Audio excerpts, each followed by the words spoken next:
Bueno, continuamos con la jornada y vamos a presentar al doctor Francisco José Pastor Pérez, que se ha estado peleando aquí con la tecnología. Y bueno, pues es médico, doctor en medicina por la Universidad de Murcia, Facultad de Medicina, y cardiólogo del Hospital Clínico Universitario Virgen de la Risaca. Desarrolla su actividad asistencial, lógicamente, en este hospital y en la unidad de insuficiencia cardíaca. Así que es medicina cardíaca y trasplante, y es coordinador de la unidad multidisciplinar de hipertensión pulmonar. Supongo que tendrá más cosas, pero no le he querido hacer un currículum muy breve, así que el doctor, adelante, buenos días a todos, a los que estéis o los que estuvierais antes, y adelante con la ponencia. Bueno, pues muy buenos días o tardes ya casi, y bueno, agradecer al comité pues, que ha organizado este evento por hacer posible pues, dar un poco de visibilidad pues, a la hipertensión pulmonar, que creo que es muy relevante en nuestro medio. El tema que voy a tratar es de hipertensión pulmonar, retos en el diagnóstico y tratamiento. En primer lugar, ¿qué se entiende con hipertensión pulmonar? Pues es una definición pues, muy sencilla, ¿no? Desde el punto de vista hemodinámico, simplemente es un aumento de la presión pulmonar mayor o igual a 20 milímetros de mercurio. Es decir, que una definición simplemente hemodinámica, ¿no? Porque en los sanos se sabe que cuando tú mides la presión de la arteria pulmonar es hasta de 10 a 15 milímetros de mercurio, pues todo lo que sea superior a la normalidad es hipertensión pulmonar. Es una definición claramente insuficiente y tenemos que ponerle un apellido. ¿Por qué? Pues porque hay múltiples causas que aumentan la presión pulmonar y desde situaciones bien identificadas a causas desconocidas. Y es un problema frecuente, pues es súper frecuente. Podéis decir, bueno, si estamos en un foro de enfermedades raras, ¿cómo me dices que la hipertensión pulmonar es una enfermedad súper frecuente? Pues es muy frecuente, pero las entidades que son tratables con fármacos específicos diseñados para hipertensión pulmonar son realmente raras. Eso es lo importante. Esa definición hemodinámica hemos dicho que realmente da poca información. Necesitamos clasificar la hipertensión pulmonar, que es un grupo muy heterogéneo de enfermedades, en varios grupos. Y por eso de la Sociedad Internacional clasifica a la hipertensión pulmonar en 5 grandes grupos. El grupo 1 es realmente donde tenemos que poner el foco nosotros que estamos en este foro, ¿no? Es la hipertensión arterial pulmonar, que es la verdadera hipertensión pulmonar, donde se han desarrollado todos los esfuerzos terapéuticos para diseñar fármacos específicos que traten esta enfermedad. Fijaros que no es un grupo homogéneo, sino que tiene desde grupos idiopáticos, hereditarios, asociados a tóxicos, e hipertensión pulmonar, este mismo grupo 1, asociado a conectivopatías, infección por VIH, por tal.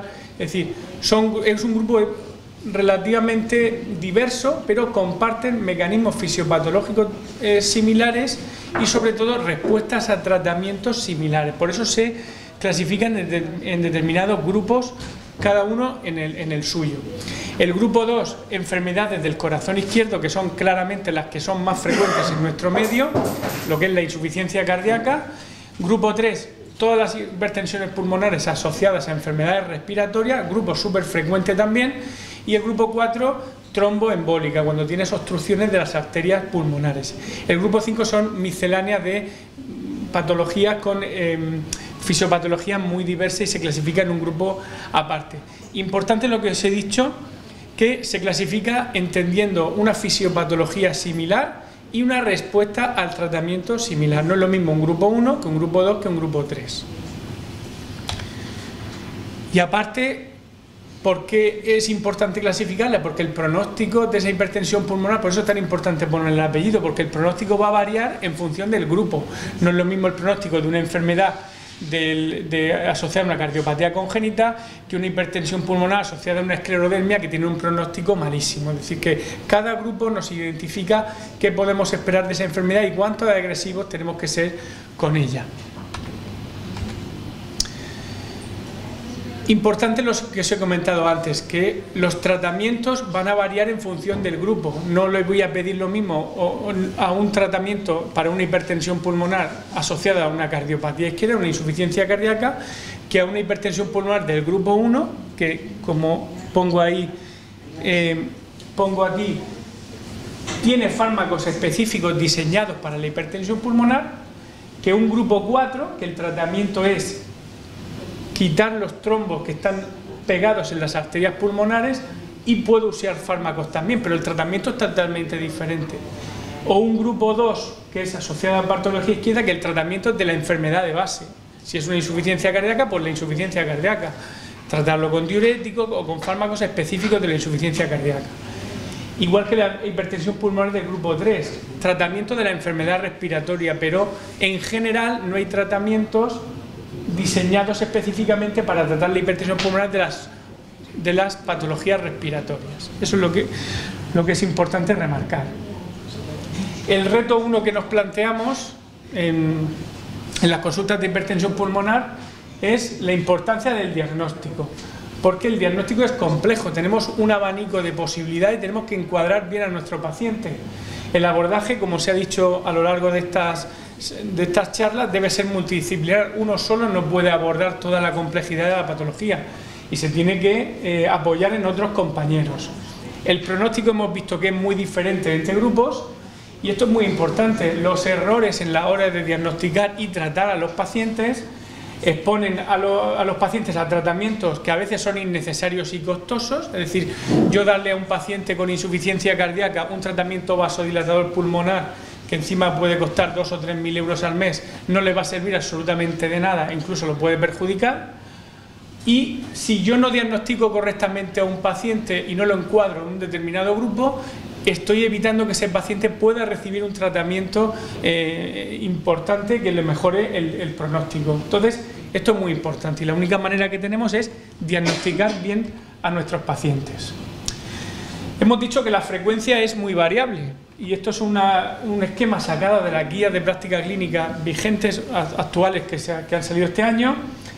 Y el primer mensaje de las guías es que la hipertensión pulmonar atañe a todos los profesionales que pueden ver a pacientes en algún momento determinado, porque afecta al 1% de la población, fijaros si es frecuente, pero sobre todo asociadas a la patología del corazón izquierdo, la insuficiencia cardíaca, que es súper frecuente por encima de los 75 años, o pacientes con EPOC, fibrosis pulmonar, etcétera. Pero de esto no vamos a hablar nosotros, porque vamos a hablar de la hipertensión pulmonar que realmente es una enfermedad rara, que es el grupo 1, la hipertensión arterial pulmonar, ya sea idiopática heredable o con las condiciones asociadas, VIH, conectivopatías y portopulmonar, o el grupo 4, que es otra patología tratable, que es la tromboembólica, que son raras y realmente es la que tenemos que poner el foco porque se nos pasa desapercibido y son encima las que tienen gran oportunidad de tratamientos específicos.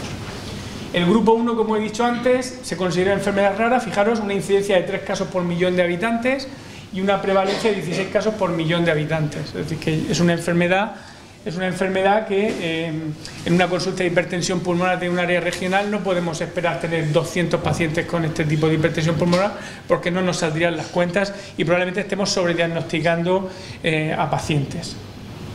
¿Qué es lo que ocurre en este grupo 1, que es donde nos vamos a centrar?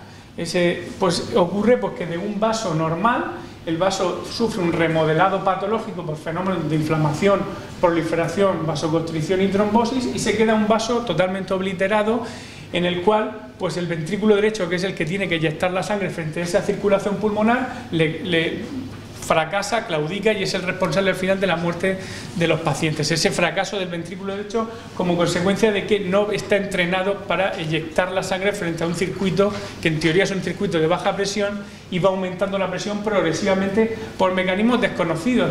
Puede haber inflamación, como por ejemplo asociada al VIH, puede haber trombosis, por ejemplo en la tromboembólica, o puede haber mecanismos múltiples, como por ejemplo las hereditarias, ¿no? O mecanismos genéticos o mecanismos de hiperaflujo o daño endotelial, como por ejemplo las cardiopatías congénitas, como por ejemplo una comunicación interauricular. ¿no? Pero al final todo produce un remodelado patológico del vaso. La enfermedad, fijaros, era una enfermedad totalmente devastadora. La supervivencia, fijaros, esto es un esquema del año de cómo evolucionaban los pacientes en los años 80 y 90, y fijaros, la mediana de supervivencia era 2 años desde el diagnóstico. O sea, una enfermedad totalmente devastadora, ¿no? Pero afortunadamente la situación ha cambiado. Fijaros la curva que tenemos abajo, que era la curva que teníamos antes, y cómo el pronóstico ha cambiado en los últimos años y se espera que mejore gracias no solo a un diagnóstico más precoz, reconocimiento de la enfermedad, sino también, sobre todo, a los tratamientos diseñados específicamente para esta enfermedad. El pronóstico ha cambiado radicalmente.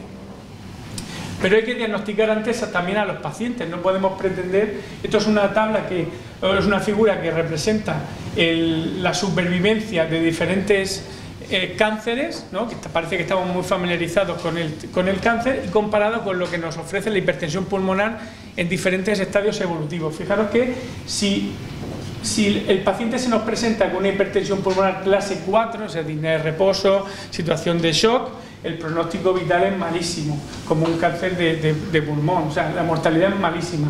Si diagnosticamos al paciente en estadios iniciales, con programas de screening o con reconocimiento de síntomas precoces, pues realmente el pronóstico te cambia, porque como todo en medicina, detectar la enfermedad en fases evolucionadas ya poco puedes hacer por tus pacientes. Entonces, el mensaje ese de intentar reconocer y diagnosticar antes a los pacientes es muy importante. ¿Qué hemos aprendido a lo largo de los años? ¿Hemos mejorado a lo largo de los años? Pues esto es un registro español del Centro de Mayor Experiencia a nivel nacional en hipertensión pulmonar, que es el 12 de octubre de Madrid, en los cuales pues, se ve que a lo largo de los años parece que diagnosticamos menos en clases funcionales 3 y 4, que son prácticamente pacientes con disnea de reposo y en muy mala situación. De previo a 2004 se diagnosticaban el 90% en esa situación, a el 58% posterior a 2010. Es que el 58% sigue siendo muchísimo pacientes en clases funcionales muy avanzadas, pero aún lo estamos mejorando. ¿Y por qué se tarda en diagnosticar? Pues porque los síntomas son muy comunes e inespecíficos. Disnea, fatiga, dolor torácico, a veces dolor inespecífico. Si estamos en una paciente, imaginaros una chica joven de 40 años con esos síntomas, ¿quién va a pensar en la hipertensión pulmonar? Pues piensas en otras cosas, pues el estrés, los niños, el no sé qué. Nadie le hace caso a esto, es decir, que esto tarda mucho. Fijaros que los síntomas de enfermedad avanzada, el edema, el esputo sanguinolento, el síncope, esos son datos ya de mal pronóstico porque son en fases muy evolucionadas. La gente joven además tiene un sistema cardiovascular sano y aguanta mucho, entonces puede estar haciendo una vida relativamente normal teniendo un corazón ya muy afectado por la hipertensión pulmonar, precisamente porque tiene mucha reserva cardiovascular. Y al hilo de esto, yo voy a ver dentro de pues, una semana, 10 días, una chica que me ha comentado un compañero que va a tener una hipertensión pulmonar. ¿Y cómo ha llegado tan pronto después de 3 meses de síntomas? Pues porque conoce al cardiólogo, es amigo suyo, y entonces le hizo, por unos síntomas muy inespecíficos, le hizo un ecocardio, y el ecocardio ha demostrado pues, que esa chica va a tener hipertensión pulmonar. Pero esa chica podía haber estado 1 año, 2 años dando vueltas hasta que al final alguien le pide un ecocardio o ven un electro muy patológico y es cuando realmente nos ponemos en marcha. Entonces, a veces pues hay circunstancias de suerte, ¿no? ¿Cuál es el segundo reto? Pues derivar precozmente, es decir, eso es muy importante. ¿Y cómo? Pues conocimiento y formación de los médicos implicados, sobre todo los primeros eslabones del sistema, por ejemplo, los médicos de atención primaria. Acceso rápido a pruebas complementarias, que es el eco, es la prueba fundamental, que es el screening. Es fundamental no tener listas de espera de 8 o 9 meses para hacer un ecocardio. Acceso rápido con el especialista, cardiología o medicina interna, neumología, dependiendo, porque aquí en la hipertensión pulmonar hay muchos profesionales implicados. Y bueno, aquí la interconsulta no presencial está muy desarrollada en cardiología y nos han llegado pacientes a través de eso, del médico de atención primaria, y de hecho las guías actuales, como el síntoma de presentación fundamental es la disnea, reconocen el papel del médico de atención primaria como primer eslabón de la cadena, y el que tiene que, ante una disnea no explicada, pues bueno, tiene que ponerse en marcha para aclarar cómo están, qué es lo que pasa con la paciente o con el paciente y ponernos todos en marcha. Vías de tratamiento que tenemos para este tipo de pacientes. Pues teníamos o tenemos disponibles actualmente 3 vías que intentan vencer ese remodelado patológico que tiene el vaso. La vía de la prostaciclina, que es la vía más potente que hay, la vía del óxido nítrico y la vía de la endotelina. Son 3, es como lo que tratamos nosotros en insuficiencia cardíaca, bloqueamos muchos sistemas fisiopatológicos que se ponen en marcha, que son deleterios, los bloqueamos a la vez para intentar mejorar el remodelado del vaso, intentar disminuir la presión que tiene ese ventrículo derecho. Y utilizamos con varias vías fisiopatológicas. Y fijaros cómo ha ido cambiando y este es un editorial muy interesante que dice pues la hipertensión pulmonar desde una zona, un reino de casi la muerte a un sitio o un escenario de múltiples ensayos clínicos y metaanálisis, porque esto es lo que había antes. Fijaros, esto es número de pacientes en azul y el seguimiento en semanas en el eje de las X. Fijaros que los primeros ensayos, 20 pacientes, 30 pacientes, 100 pacientes, porque era una enfermedad de muy mal pronóstico que en teoría afectaba a muy poca gente y que para autorizar ese fármaco se pedían a las autoridades regulatorias que solo las autoridades pedían que demostrara algo ese fármaco, y lo demostrar es que caminaran en el test de 6 minutos 20 metros, 30 metros, 40 metros, eso es lo que se pedía. Ahora ya, fijaros que los últimos ensayos son ensayos hay ensayos de 500 pacientes, de 1000 pacientes y de seguimiento más a largo plazo. ¿Qué se le pide a estos fármacos? Que aparte de que el paciente se encuentre mejor, que viva más. Eventos de morbimortalidad, como en todos los ensayos que estamos acostumbrados, en los ensayos grandes en cardiología, en neumología, etcétera. Ensayos con muchos pacientes. Y esto es cómo ha ido evolucionando. Esto es lo que os he comentado antes. El pronóstico, gracias a estos tratamientos, ha cambiado. Y hay nuevas esperanzas, además, nuevas vías como la vía esta del balance antiproliferativo y de la proliferación celular, con el sotatercept, que es un fármaco que esperemos que salga pronto, en los que los pacientes que ya tenían una terapia ya de base con fármacos vasodilatadores pulmonares, ese fármaco consigue una mejoría funcional, mejoría hemodinámica, mejoría en biomarcadores y mejoría de eventos, o sea, en pacientes ya tratados y que abren una vía nueva fisiopatológica, aparte de las 3 vías que he comentado, de óxido nítrico, las prostaciclinas y la endotelina. Y esto es lo que va a ser ahora mismo los nuevos tratamientos de la hipertensión pulmonar. Y es importante, como en todas las enfermedades, vosotros que tratáis pacientes, veis que a veces en determinadas enfermedades que no tenemos muchos recursos somos muy precoces, muy cautos al principio, y antes en la hipertensión pulmonar se trataba con un fármaco, esperábamos el deterioro y cuando deterioraba poníamos otro fármaco, etcétera. Y esto no lo veíamos en escenarios del día a día como el VIH, como en la misma hipertensión arterial o con la misma insuficiencia cardíaca, que de entrada bloqueamos todo lo que podamos desde el principio. ¿Qué pasa? Que aquí teníamos fármacos poco eficaces al principio y con fármacos que a veces nos complicaban mucho la vida y con poca evidencia. Pero ahora esto ha cambiado. Ahora, de entrada, combinación de fármacos y rápida reevaluación y escalada de tratamiento si las cosas no van bien. Antes era un fármaco y esperar al deterioro, y ahora esperamos 2-3 meses, reevaluamos y enseguida escalamos el tratamiento. Y conforme los tratamientos se simplifiquen, vamos a ser más agresivos, porque yo como clínico, pues no es lo mismo disponer de fármacos orales o subcutáneos de buen perfil de seguridad que disponer de fármacos intravenosos, subcutáneos que tengan aquel paciente muchos efectos secundarios. Ese salto mortal que me hace la complejidad del tratamiento me hace probablemente a mí echar el freno de mano, que no he hecho con otras enfermedades como la insuficiencia cardíaca, que no me tiembla el pulso de ponerle 4 o 5 fármacos a un paciente de 75 o 80 años, porque estamos acostumbrados y es un perfil de seguridad diferente. Pues en la hipertensión pulmonar va a ser así. De entrada trataremos cada vez de forma más precoz, porque no vamos a esperar a que el ventrículo derecho deteriore. Fijaros que hay un montón de fármacos, los orales, pues el macitentan, el inhibidor de la fosfodiesterasa, el selexipar, que son fármacos pues costosos, ya hay genéricos de algunos de ellos, y fármacos más complejos como inhalados, prostaciclinas inhaladas, o fármacos que ya son mucho más complejos como fármacos subcutáneos o fármacos incluso intravenosos, porque es que los fármacos intravenosos se tienen que poner con un catéter tunelizado, es decir, que son pacientes que llevan una vía intravenosa continua, fármacos que tienen una vida media muy corta, que tienen que tener una infusión continua, que es riesgo de infecciones, riesgo de complicaciones. Entonces esos fármacos se reservan para los pacientes más graves. El reto 3 sería concienciación de los gestores, administraciones, direcciones de los hospitales y farmacias, tomar conciencia del estado actual del tratamiento y no poner trabas a su uso, sobre todo pues, si vienen de centros que concentran experiencia. Es decir, que eso afortunadamente ha cambiado.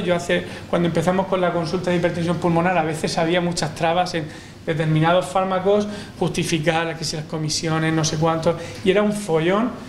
Pero ahora realmente tú indicas un fármaco y viene de una unidad pues, que concentra experiencia y trata este tipo de pacientes, y ahora no pone ningún problema si está bien documentado y acorde con las guías de práctica clínica. Es decir, que eso ha cambiado y para estar orgullosos. En la tromboembólica, que es el otro grupo, el grupo 4, que es la de los trombos que se quedan pegados ahí al árbol pulmonar, fijaros que hay pastillas también, las mismas que tratábamos para la hipertensión del grupo 1, también las podemos dar, pero sobre todo el tratamiento aquí es quitar los trombos. ¿Y cómo se quitan? Con cirugía o haciendo un cateterismo, y es arreglar las arterias haciendo angioplastia de las arterias pulmonares. Eso no lo hacemos aquí, ¿vale? Hay que derivarlo a centros de referencia CESUR que hacen este tipo de procedimientos porque son complejos y las curvas de aprendizaje son importantes. Es decir, que no podemos poner aquí 2 casos al año y pretender tener buenos resultados. Hay que concentrarlo en centros de referencia porque y eso no lo puedo decidir yo, el paciente que es operable o no. Lo tengo que derivar a un comité multidisciplinar de cirujanos y expertos en hipertensión pulmonar y hemodinamistas de centros de CESUR para que tomen la decisión más adecuada con el paciente mío. Y el reto 4, que es el último reto, es organizarnos. ¿Por qué crear comités o unidades de hipertensión pulmonar? Pues porque lo hemos comentado antes, hay una complejidad en el diagnóstico, muchos profesionales implicados, el manejo es heterogéneo según quién te pueda atender, es decir, si no tienes muchos conocimientos puedes dar cualquier fármaco vasodilatador pulmonar, pero realmente igual estamos perjudicando a ese paciente a un coste importante para las administraciones.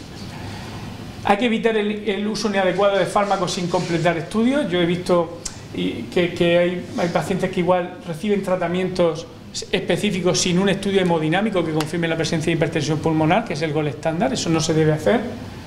O poner calcioantagonistas, que es una leyenda urbana de que el calcioantagonista vale para todo tipo de hipertensión pulmonar, que eso es falso también. Es decir, que eso solo vale para una hipertensión pulmonar muy concreta, que es además una rareza. Y sobre todo, ofrecer todas las posibilidades de tratamiento a los pacientes, ya sea médico, intervencionista.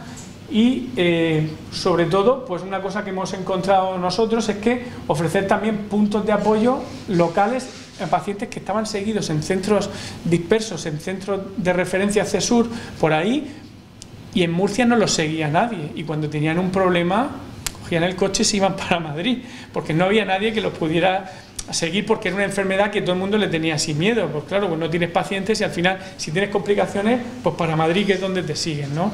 Y eso a los pacientes les daba bastante intranquilidad.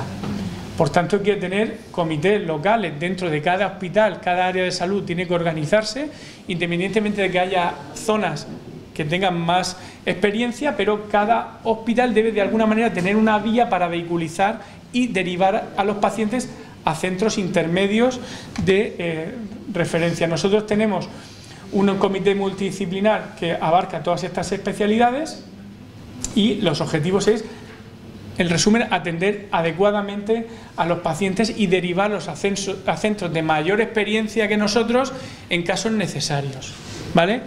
¿Qué casos son esos? Pues pacientes que necesiten ya un trasplante pulmonar o pacientes, por ejemplo, que queramos ofrecerle un ensayo clínico que nosotros no podemos ofrecerle, ¿vale?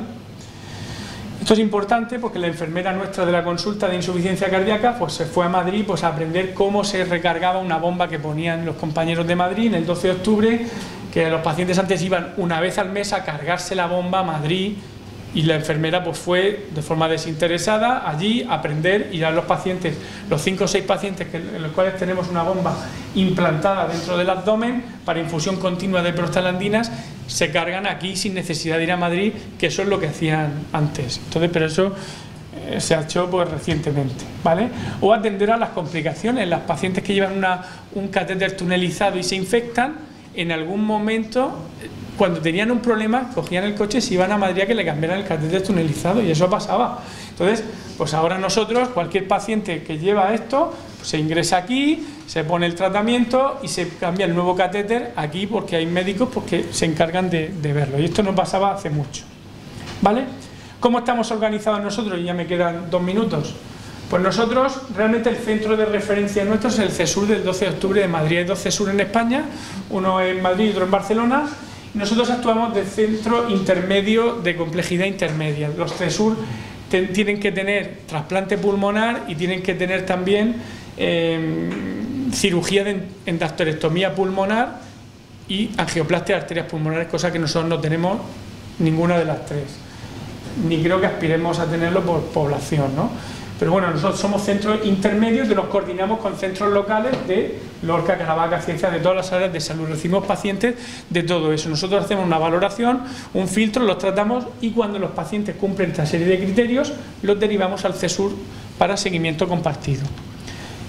Y estamos acreditados como unidad especializada de complejidad intermedia, el segundo escalón. Hay 3 escalones, el segundo escalón, desde ahora de 2023, porque hay una iniciativa de las sociedades científicas, de la SEPAR, de Neumo y de la SEC, de acreditar y de organizar el proceso asistencial en hipertensión pulmonar.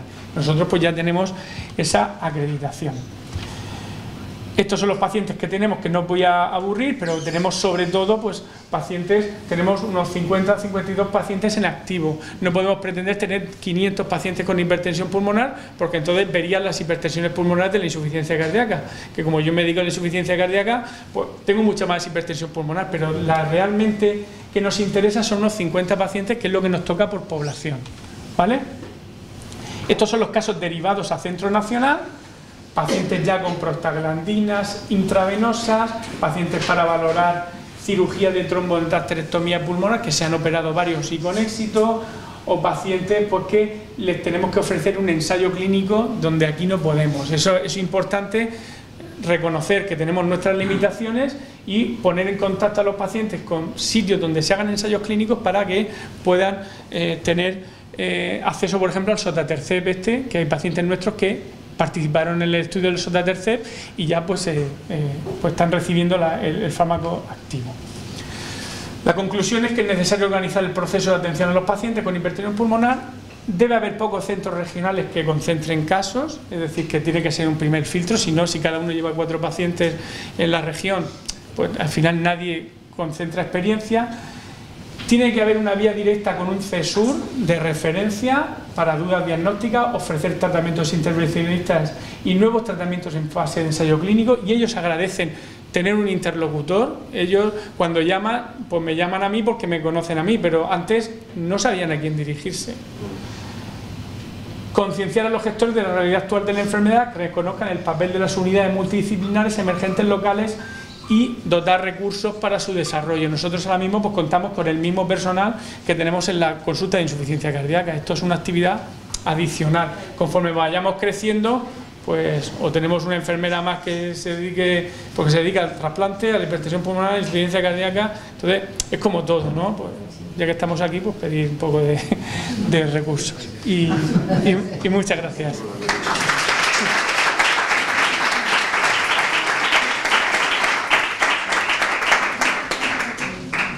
Muy bien, doctor Pastor, nada, estupenda la conferencia, a pesar de las dificultades técnicas.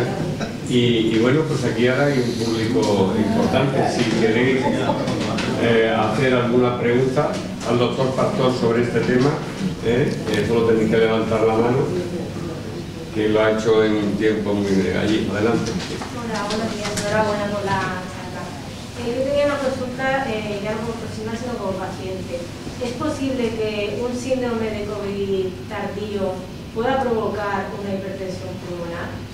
Porque la persona está con insuficiencia, disnea, insuficiencia no. El COVID, sobre todo, claro, habría que estudiar el caso, pero no está descrito. El COVID lo podía provocar por la tromboembólica, porque era muy trombogénico y podía tener oculto una hipertensión tromboembólica, que es uno de los grupos 4 que hemos visto. Y después depende, también puede producir hipertensión pulmonar asociada a patologías respiratorias, si ha quedado cicatrices en el pulmón porque se ha fibrosado ese daño que hizo al principio, se han hecho cicatrices en el pulmón y pueda tener un problema a nivel pulmonar, que sería grupo 3. O sea, es que depende de la etiología, pero hipertensión pulmonar pura grupo 1, en principio no.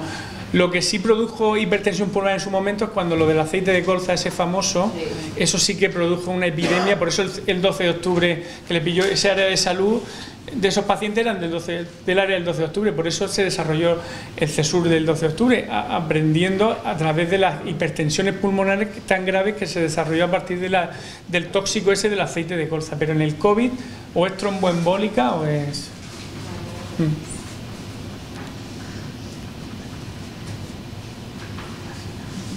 Nada, muy bien. ¿Preguntas? Bueno, pues muchísimas gracias, doctor Pastor, de verdad, por la ponencia y agradecimiento de todo.